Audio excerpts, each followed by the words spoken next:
আসসালামু আলাইকুম। আশা করি সবাই অনেক বেশি ভালো আছেন। আলহামদুলিল্লাহ আমরাও বেশ ভালো আছি। তো এই তো ঈদ চলে আসছে, এখনও কিন্তু শপিং আর শেষ হয় না। তো এটা শেষ হবারও না, একদম চাঁদ রাত পর্যন্ত মানে শপিং, ঘরের বাজার এগুলো আসলে শেষ হবারও না।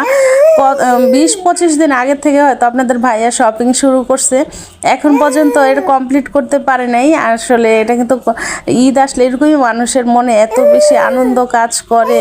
হ্যাঁ, মানে কি মানে শপিং শেষ করাই হয় না, তো এরকমই একটা ব্যাপার।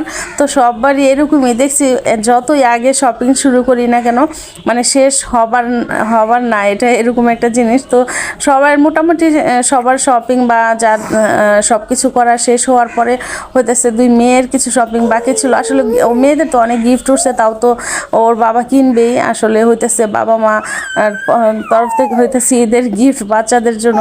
তো এই তো দুই মেয়ের শপিং করে নিয়ে আসছে। জামাগুলো অনেক ভালো ছিল আর অনেক বেশি সফট ছিল। আসলে বাচ্চাদের জামা কাপড় হইতেছে বেশি সৌন্দর্যের তুলনায় হইতেছে যতটা মানে ভালো কোয়ালিটি হয় সেটা কিন্তু বেশি ভালো। আর এগুলো শোরুমের ছিল, খুব বেশি ভালো ছিল আর দামটাও অনেক বেশি ভালো ছিল। আসলে দামও যেরকম হইতেছে কাপড়ের মানটাও সেরকম, খুব মানে দামও যেরকম কাপড়ের কোয়ালিটিটাও সেরকম খুব বেশি ভালো ছিল। আসলে অনেক আরামদায়ক।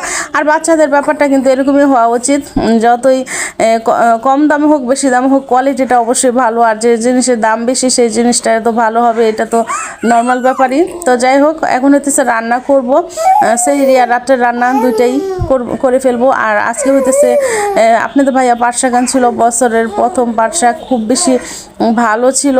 পাট শাকটা অনেক বেশি মজা লাগছিল। আর হইতেছে যে সবজিটা হোক বা ফলটাই হোক না কেন, যখন বছরের প্রথম আর কি খাওয়া হয় তখন কিন্তু ওই জিনিসটা বেশি আমার কাছে কেন জানি মজা লাগে।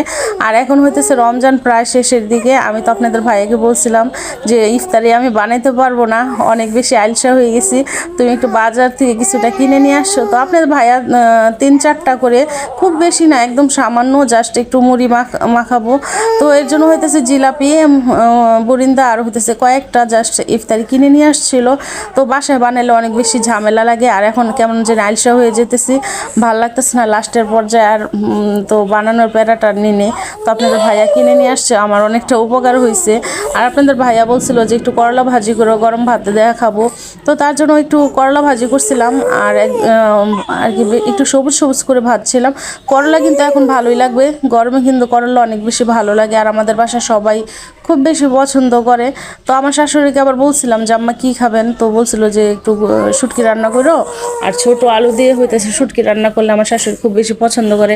এই তরকারিটা আমার হাতে খুব বেশি পছন্দ করে। তো আমি আবার যে কোনো রান্নাই হইতেছে